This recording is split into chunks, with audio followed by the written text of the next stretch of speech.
Hello, hello. Welcome to another episode of the Flying Cat Marketing interview series. And today I have Rishabh Bhandari from Content Beta, and we're going to be talking about scaling video content production for SaaS companies. I'm really excited about this episode today. Everybody wants to get into video, but it does sound like something that's very costly and takes a lot of time. And we all know how painful it is to edit a video, and how the heck can you do that at scale? So I'm really excited to talk to you today. Rish, how are you? I'm doing pretty good. Thanks for having me on the show. Yeah, absolutely. So why don't you tell me a little bit about Content Beta before we dive in? So Content Beta is a video and design service for B2B SaaS. We work with product marketers and customer enablement team to normally scale their creative content production, stuff like product videos, illustrations, video ads, uh, social media illustrations, demo videos, customer videos. And normally, because of our focus on SaaS, that turnaround time and process is pretty. That's awesome. I'm excited to dive into the actual process and workflow. This is, I know, a pain point for a lot of people. So before we dive into scaling part, there's a lot of different kinds of video content that a company can produce. Uh, what kind of content, what kind of video content should we be producing at each part of the funnel? I think so. At at a very high level, I think and I speak specifically for software norms, there are 5 types of videos which are really important. Uh, so first is product explainers, where you explain your product in a non-animated way, where you show your real products. That's what I think is saying mostly. Then product demos, which is slightly more middle of the funnel, bottom of the funnel. Customer videos. So rather than you harping about how great you are and how great the features are, can a customer speak about how they benefit from the product? Authority videos, probably the senior execs, could be founder, could be head of marketing. They could try to build authority on social media, say Twitter or LinkedIn, those kind of videos. And the last is onboarding video. When you actually signed up your customer, how do you make sure that that user sticks around? How do you make sure that the person is married to your product by onboarding them really well? So I think these are the top 5 videos I would say any kind of SaaS business should attack first. Okay, so I love that you said the demo and product walkthrough videos. It sounds like they're all very bottom of the funnel. You haven't even really dived into marketing videos, but I like that we're also talking about um, demo videos as well. Do you think that are a lot of companies creating demo videos right now? Should they be doing more? I think that's one gap which I see in marketing today is lack of middle and bottom of the funnel, especially on the media content side. I'm Yeah. sure everybody has detailed PDF case studies and tracking cards and comparison tables. But what I see, and a lot of SaaS are doing really good job at creating slightly top of the funnel, which is more of a cleaner videos. And most of the SaaS have this kind of content. But what I see is once you get a sign up, once you get somebody interested to learn more about your product, how do you make sure that you make him feel that, hey, this is the problem to your solution, solution to your problem, or this is how we could solve your problem in probably the half time, right? So I think that's one thing which is clearly missing. A lot of SaaS, the BDR or SDR, they kind of a call and try to explain that that's great, but how do you make sure in the world of PLG, how do you make sure that Yeah. the customer is informed well enough to make a decision to sign up to your product? I think it's such a good idea because all of these sales led companies that you have to get on a call to get a demo, and it ends up being a generic demo anyway. It's not a custom demo. So why do you have to be on a sales call to do it? You could have just watched a video, and it saves salespeople time. It helps the customer make a better informed decision. I don't know why people are gating demo videos. I think getting demo videos is not a good idea. And I think one of the critical part which people miss in demo videos is they fail to tell a story. In this world of attention deficit, where people spend more time watching TikTok videos than your 10-minute demo videos, I think you got to cut it down. You got to make your content engaging enough for your audience to consume. And this is really true if that person is a prospect, not a customer today, right? And I think that's what we said opportunities. How do you tell a story about a problem using your product? So I think that's what makes a good demo video. Um, awesome. Okay, so let's dive into metrics. How do you track whether your videos are working or not? What kind of metrics do you look at? So I'll divide this into different stages of funnel because each stage of funnel has a different goal. So top of the funnel where your goal is more awareness, more education. The idea is to teach the user to come and explore your product in further or a deeper way. I think the right metric is to count the number of views or number of engagements if it's on social media, right? Because I mean, an incorrect way to do this is how many signups am I getting using this piece of content, which I don't think is the right metric to track. If you come towards, say, middle or the bottom of the funnel, where the goal is to make the user sign up for a free trial or request for a demo or even buy a paid product if you're PLG, is to actually see the signups, and there the conversions is the right measure. So how many people are watching the video and how many, or maybe how many are coming on the landing page and signing up. So I think that's the right metric for that kind of video. If you're looking at more on educational video, which is for customer enablement or onboarding or product training, I think the right metric to track is what is the renewal rate or what is the churn rate for a customer who consumes your content, right? And it's normally believed that if your customer has adopted the product really well, he's going to stick around longer. And I think that's how I would measure video depending upon where do they lie in the funnel.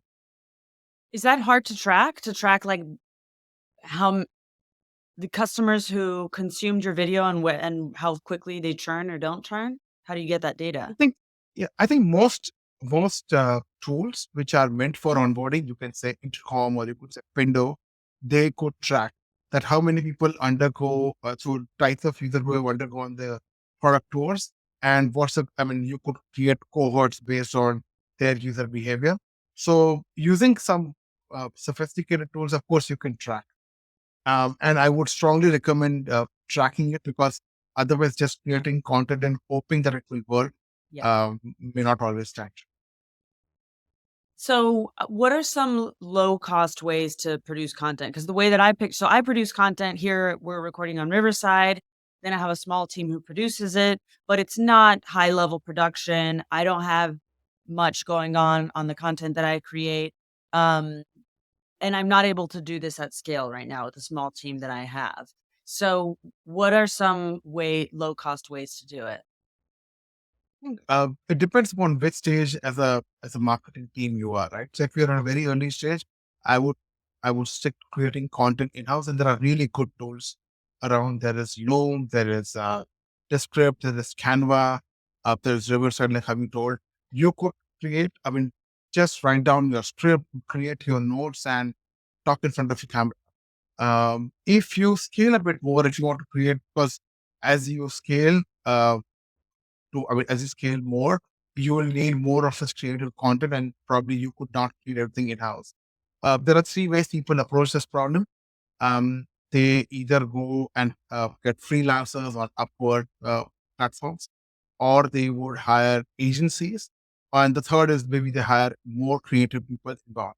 Now, the problem with these three approaches is freelancers require like really rigorous quality control because I mean, they are different people with different skill sets. Um, Agencies are normally reliable, but they are a bit expensive because of their cost structure. And hiring in-house doesn't give you that scale because that the same person can only have limited skills, and you can't have like 10, can't hire 10 people for doing your creative work. What we've learned over last period of 2 3 years is uh, if we could help people instantly hire. So we don't want to replace in-house people. We want to replace freelancers and expensive agencies. So we let you instantly hire a team of designers, video editors, uh, project managers, creative directors, and let you give a team for let's say a fixed monthly plan. That way the company doesn't get hurt. So I think having an in-house resource working with a contracted staff, I think that I believe is a more scalable way of creating content, because you could scale up and down depending upon product launches, depending upon your campaigns. It's not that you're sitting with the team of 10 and you probably don't have work after some time. Yeah, I think that that's a good move as well. So it's kind of an agency model in a way. It's just having an in-house person who's managing this external resource. Yeah. I also recommend that for SEO for anybody who's listening.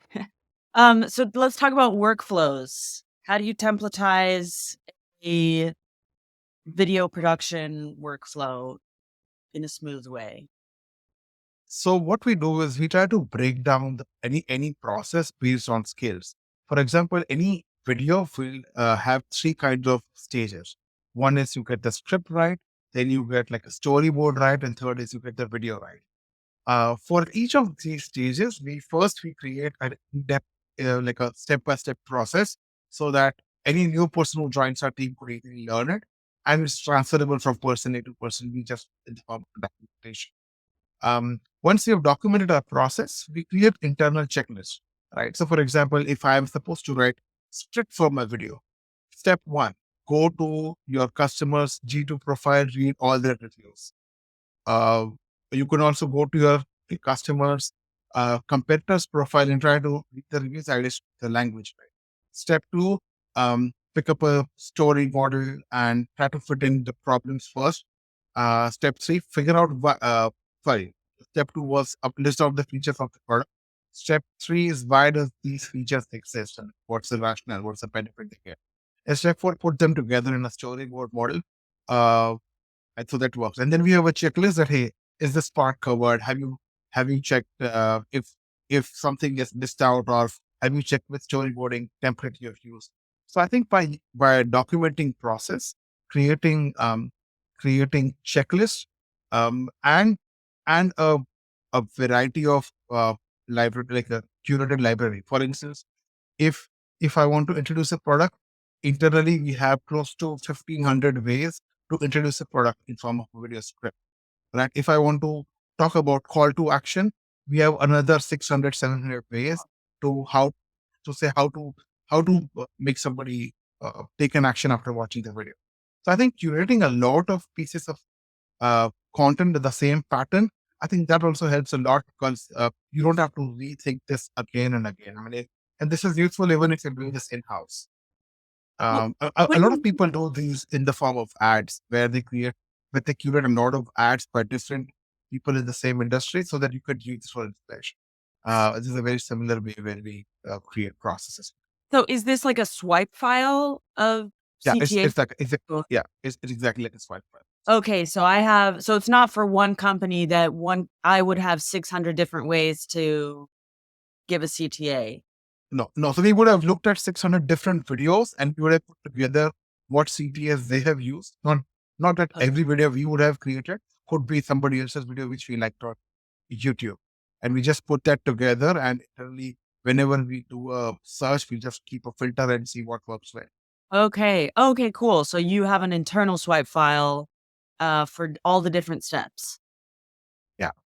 Okay. Interesting. So what kind of are you running all of this on content beta, or do you have another project management tool?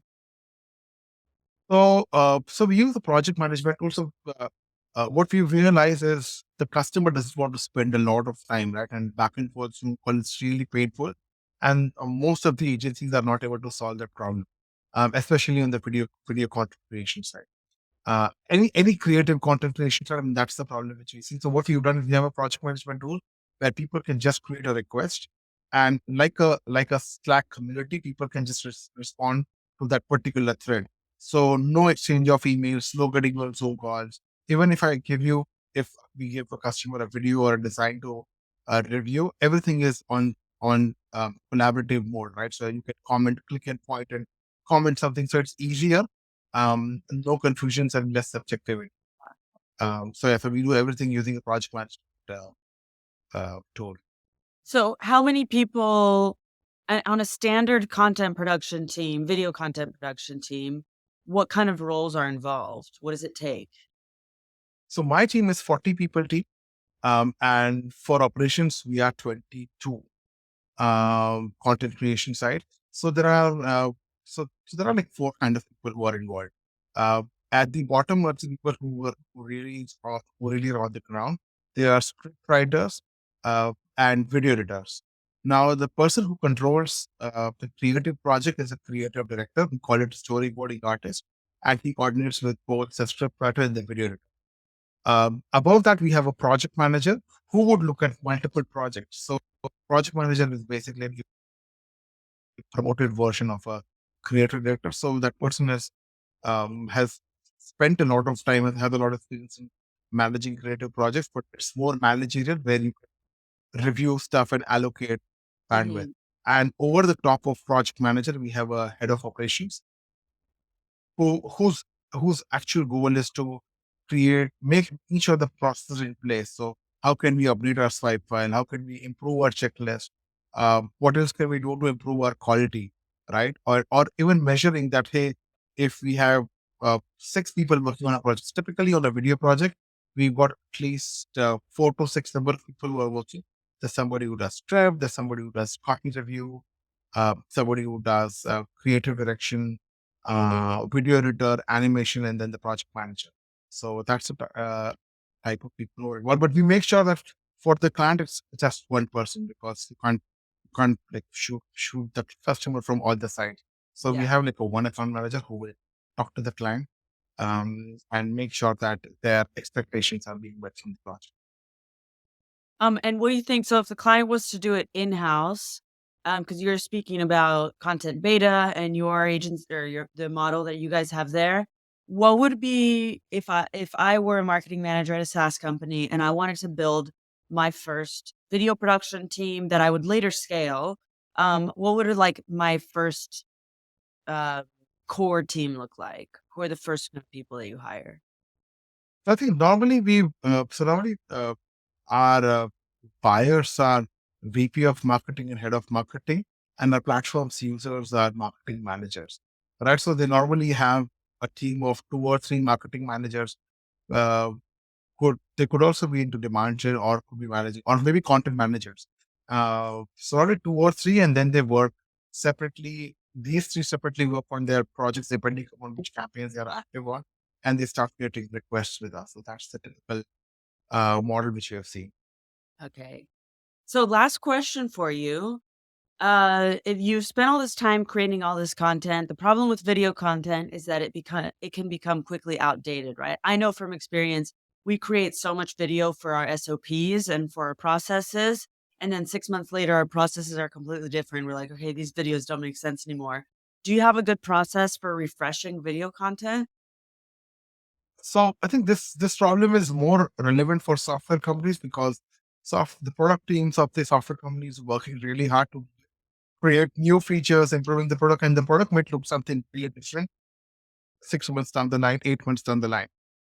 So a lot of software companies they come to us that hey, we create this product videos, but we want to keep them updated probably say every quarter or every 6 months or probably every year. So we have divided this process into two sides. One is the voiceover, second is the visual. What we do in voiceover is we use synthetic AI voiceover. And the voiceover these days is not like old school Amazon voices, which sounds really robotic or monotonous. These days, the synthetic voiceover are uh, really good. I wouldn't say they are top notch comparable to professional, but they're at least 65-70% of what professional voiceover sounds like. So we have a text to voice engine on one side and visual on the other side. So tomorrow, if you want to change something, tomorrow maybe your visual looks good, different, or maybe you have one more tab in your menu bar. You could just change a couple of lines um, and render everything along with the visuals or engine, put all these together and pop out a video in probably 20% of the time of the original video content creation. Okay. So that's how a lot of companies, this is very relevant when you're content for customer enablement because if you're trying to teach people how to use your software, it better be updated. Cannot look outdated because otherwise it will create more Yeah, confusion and defeat the purpose. definitely. That's all my questions for you today, Rish. I certainly learned a lot. I hope those who are listening or watching also did. Time to start creating some video content. If people want to talk to you more, where's the best place for them to connect with you? LinkedIn is best. I'm really active on LinkedIn. You Okay. can find me Rishabh Bhandari Content Beta. Search All them, right. I'll be there. Excellent. Well, thanks to you for joining me today. Thank you, Meva. And thanks to everybody for listening and watching. If you liked it, you know what to do. Leave a comment, say hi, let us know you've been listening, and see you next time. And that's the end of the podcast right there. Hope you enjoyed the episode, but please don't go just yet. If you did enjoy this episode, please leave us a review on Spotify and Apple Podcasts. It'll help other people like you discover us and get the same insights, and it would really help us out a lot. Thank you for being a loyal flying cat and for listening. See you next time.